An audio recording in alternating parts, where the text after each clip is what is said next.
Hey guys, Nick or YouTube back again with another video, and yesterday, actually last night, NASCAR Heat 5 Standard Edition finally released. I didn't pre-order, I didn't buy the Gold Edition, I just went with the Standard Edition just so I could have the game. I didn't want to pay $20 for paint schemes, so technically I'm already paying $50 for paint schemes if you consider the game as a whole, but that's on a different level. Before I start the video, make sure you guys subscribe. Helps me out a ton. Also, like the video. Feel free to comment down below, share your experiences with the game if you do have it. If you don't have it, tell me why. Feel free to talk to everybody else down there as well. So here it is, NASCAR Heat 5. I played a little bit last night. I wanted to experience it for myself. I actually did it on stream. I opened up the game for the first time on stream, which was pretty interesting. The content was really pretty good last night. So yeah, NASCAR Heat 5. This is some recorded footage that I have. To be honest with you, again, it's probably gotten worse. A couple things I noticed when I hopped into the main screen that I'm in right now is the options button. If you're on a wheel, the options button isn't even a thing. So that's number one. And there's no options tab like they had last year. It's a button you have to click. So that's one. I'm on PC, so nobody plays online on PC. I can't even be mad about that. So yeah, let's hop right into a race. So here we are, Atlanta Motor Speedway. I'm driving the 16 of Justin Haley. Actually a pretty nice car. So yeah, this small video, I just want to go over more of my thoughts. I made a video previously a couple days ago, actually a week ago at this point, giving my thoughts on the game before I even had it. And to let you guys know now, I'm not sponsored by them. I'm not one of those YouTubers that, gets the game for free. I'm not going to say any names, but gets the game for free, gets Fanatec wheels for free, just so they can promote this game. I'm going to tell you my honest opinion, and this is not based off, me being jealous or anything. To start it out, this game is a carbon copy of NASCAR Heat 4, and I mean carbon copy. It's actually sad for how much of the same it is. There's a couple of things that even show it. When you're in the winner's circle, the trophies have NASCAR Heat 4 on them. So there's just one small thing to show you how much of a copy and paste this game actually is. Don't get me wrong, NASCAR Heat 4 was actually pretty fun. The career mode was actually pretty fun to do. And I spent close to 20 hours playing the game just by myself on career mode, building up a team. But with that being said, this is the exact same, and if you want to have fun and just, play the same game, either stick with NASCAR Heat 4, or if you don't have either, buy NASCAR Heat 4. I think it's $4 on sale on PC, and it's, I would guess, probably $20 on the PS4 and Xbox market. So, if I were you to start off, go with NASCAR Heat 4. NASCAR Heat 5 is really nothing other than a camera update, as you can see here, and you could turn the steering wheel off. There you go, revolutionary. It's nothing more than really a camera update, a paint scheme update, and a couple more customizable fonts in the paint scheme booth, which I'll show you a little bit later.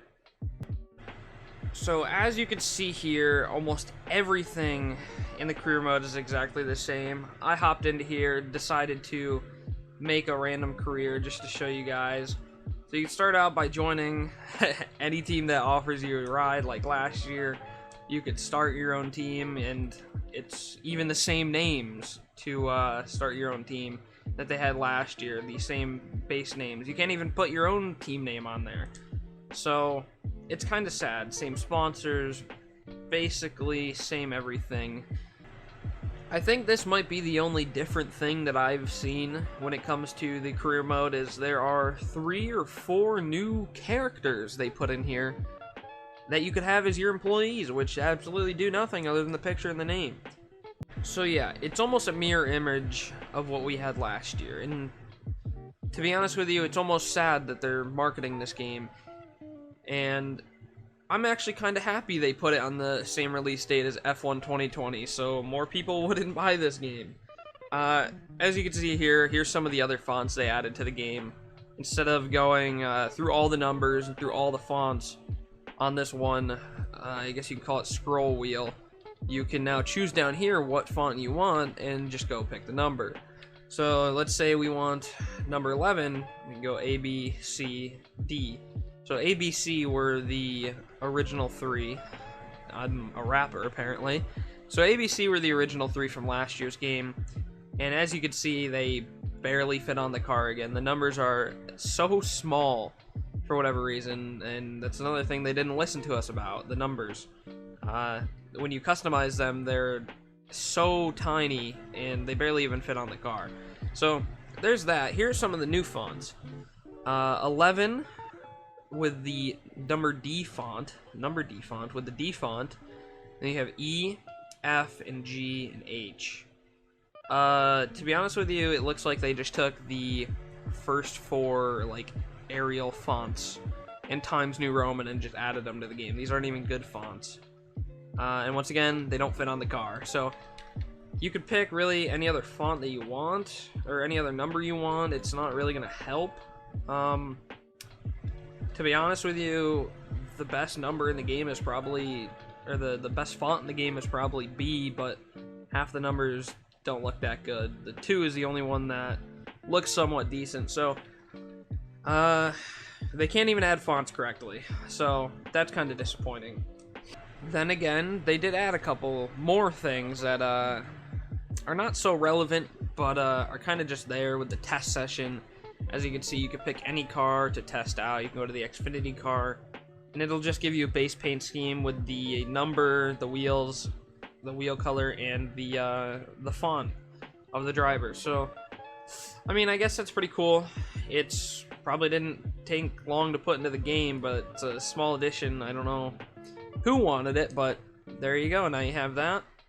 And also, another thing that they did add is you could make your own season. So this is probably one of the, the coolest things that I've seen. I really like this addition.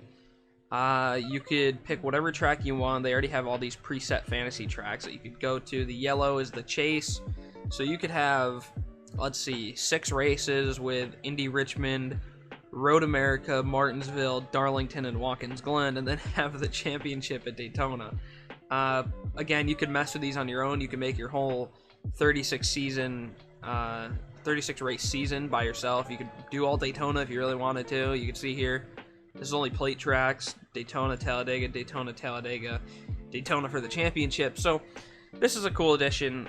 Probably really the only ones that I like, but that's just me. So here's another small issue I have with the game.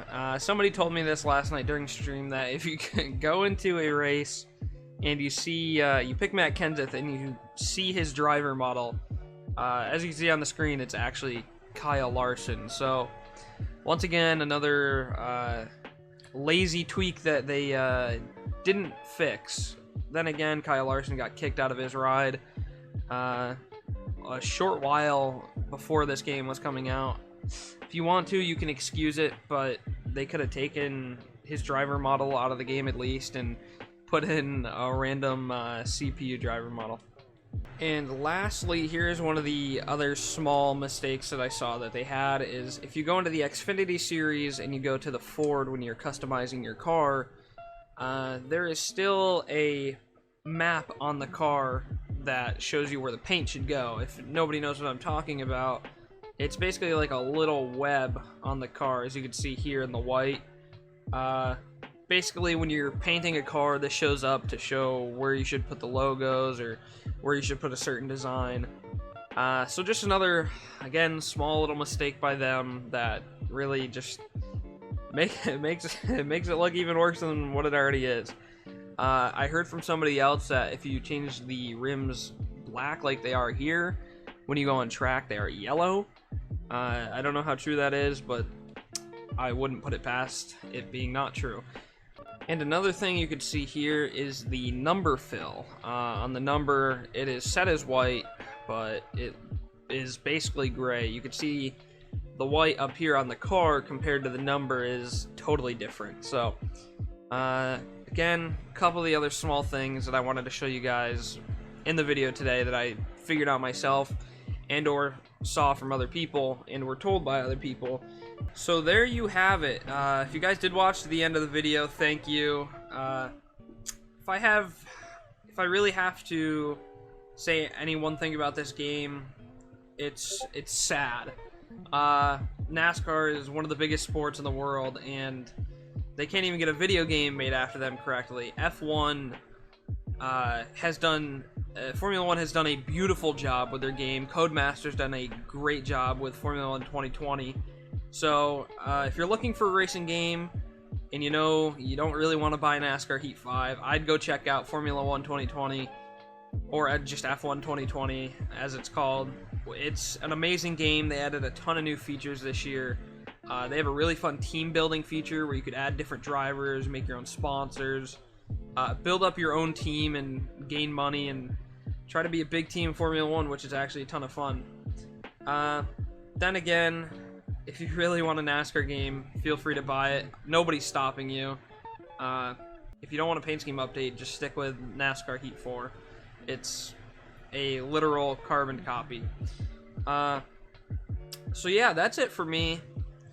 I'm probably gonna get a little bit of hate, but that's my opinion on this game and how I feel about it. We've had the same game engine for the past 4 years, and technically the same game for the past 3, so I'm hoping next year's a change with NASCAR Heat 6, which I hope it's not called NASCAR Heat 6, which probably will be, but we'll see. So for at least the next year, we are stuck with NASCAR Heat 5 or NASCAR Heat 4, depending on your preference. That's about it, man. It's pretty interesting. I hope you guys did enjoy the video. Share your comments down below what you guys think of the game, if you bought it, if you didn't buy it, and how you feel and what you think the next game should have in it. So hope you guys did enjoy, and make sure to leave a like. Also subscribe if you are not already. I will see you guys in the next one for possibly NASCAR Heat 5 career mode, because I didn't do NASCAR Heat 4. So I will see you guys in that one. Thank you for watching.